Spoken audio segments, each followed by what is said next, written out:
Log ইনের সময় যে পাসওয়ার্ডটি সেট করবেন সেটি আপনার অ্যাকাউন্টের পাসওয়ার্ড হয়ে যাবে। আর যদি আগে থেকে অ্যাকাউন্ট খোলা থাকে আপনার সেই মেইলে, তাহলে মেইল এবং আপনার সেই অ্যাডোবের পাসওয়ার্ডটা দিয়ে আপনারা এখানে সাইন ইন করে নেবেন। আচ্ছা, এখানে কন্টিনিউ এ ক্লিক করার পর তারপরে দেখবেন যে সাইন ইন হয়ে যাবে এবং সাইন ইন করার পর আপনাদের সামনে এরকম একটি উইন্ডোজ আসবে এবং আমরা যে প্রোফাইলের নাম আপনাকে বলে দিয়েছি অলরেডি সেই প্রোফাইলের নামটা এখানে দেখাচ্ছে এবং আমরা আপনাকে যখন যে প্রোফাইলের নাম বলবো সেই প্রোফাইলের নামটি এখানে দেখাবে। ওইখানে জাস্ট এই যে জয়েন যে বাটনটা আছে জাস্ট এখানে এটা ক্লিক করে দেবেন।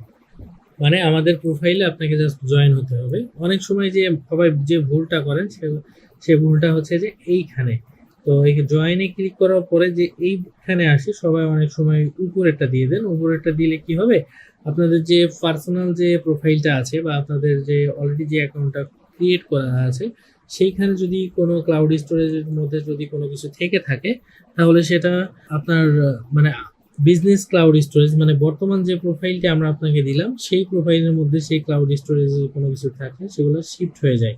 তো আপনারা অলওয়েজ নিচেরটা দিবেন এখানে, মানে আপনাদের প্রোফাইলে যা আছে সেটা আপনাদের প্রোফাইলেই থাকবে। এটা হচ্ছে বিজনেস ক্লাউডের মধ্যে এটা শিফট করার কোনো প্রয়োজন নেই, ঠিক আছে?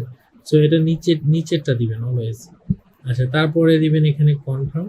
আচ্ছা, এইবার আসছে প্রোফাইল সিলেক্টের ব্যাপার। এখানে পার্সোনাল প্রোফাইলটা কখনো সিলেক্ট করবেন না। প্রোফাইল সিলেকশনের ব্যাপার এখানে আপনারা দেখবেন যে আমরা কোন নামটি দিয়েছি। আপনার এখানে আরো অনেক প্রোফাইল থাকতে পারে, যদি আপনারা অন্যান্য জায়গা থেকে সাবস্ক্রিপশন নিয়ে থাকেন আপনার মেইলে, তাহলে অন্যান্য প্রোফাইল এখানে থাকতে পারে, অনেকগুলো প্রোফাইল শো করতে পারে। তো দেখবেন যে আমরা আপনাকে সাবস্ক্রিপশন টেক্সটের মধ্যে প্রোফাইল নামটি কি লিখে দিয়েছি, তো আপনারা সেই প্রোফাইল নামটিতে ক্লিক করবেন।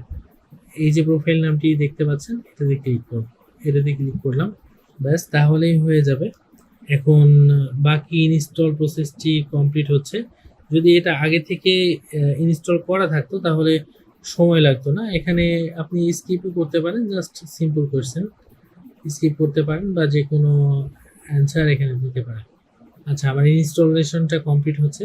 ক্রিয়েটিভ ক্লাউডটা ইনস্টল কমপ্লিট হওয়ার পর এখান থেকে আপনি যে কোনো সফটওয়্যার অ্যাডোবের আপনারা ইনস্টল করতে পারবেন। লাইক আপনি আপনার প্লে স্টোরে, অ্যান্ড্রয়েডের প্লে স্টোরে জিমেল আইডি দিয়ে সেট আপ করলেন, বিষয়টা এরকম, ঠিক আছে? এখন এটাকে অ্যাডোবে ক্রিয়েটিভ ক্লাউড সফটওয়্যারটাকে আপনারা অ্যান্ড্রয়েডের প্লে স্টোরের মতো ভাবতে পারেন, যেটা হচ্ছে অ্যাডোবের প্লে স্টোর বা অ্যাডোবের যে কোনো সফটওয়্যার আপনি এখান থেকে ডিরেক্ট এক ক্লিকে ইনস্টল করতে পারবেন। তো এটা ইনস্টল কমপ্লিট হয়ে যাক ক্রিয়েটিভ ক্লাউড সফটওয়্যারটা। এটা যেহেতু এখনো কমপ্লিট হয় নাই, অ্যাডোবে ক্রিয়েটিভ ক্লাউড সফটওয়্যারটি ইনস্টলেশন কমপ্লিট হইলে আপনাদের সামনে এমন ইন্টারফেস আসবে এবং অলরেডি আপনি কিন্তু এটি ইনস্টলের সময় সাইন ইন করে ফেলেছেন এখানে আপনার সাবস্ক্রিপশনওয়ালা অ্যাকাউন্ট দিয়ে। তো এবার আপনারা অ্যাপসের মধ্যে যান।